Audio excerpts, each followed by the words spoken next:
ভারতের সাথে যুদ্ধ ঘোষণা করলাম। দেখুন, এই জঙ্গির বাচ্চা ভারত সম্পর্কে কি অভিমত, নিজেই ভারতের সঙ্গে যুদ্ধ ঘোষণা করছে। আরে বাংলাদেশের জঙ্গির বাচ্চা, ভারত যদি তোদের পাশে না থাকতো,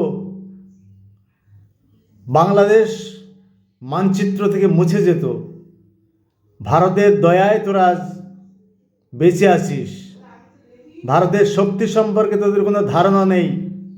ভারত মনে করলে 5 মিনিটের মধ্যে তোদের বাংলাদেশকে ধূলিসাৎ করে দিতে পারে। তাই বলি, ভারতের সঙ্গে প্রতিবেশী সুলভ আচরণ কর। এই ধরনের কটূক্তি করিস না। শিক্ষিত হওয়ার চেষ্টা কর। তোর কোন বাবা মদত দিচ্ছে, কোন বাবারা মদত দিচ্ছে, এসব কথা ভুলে যা।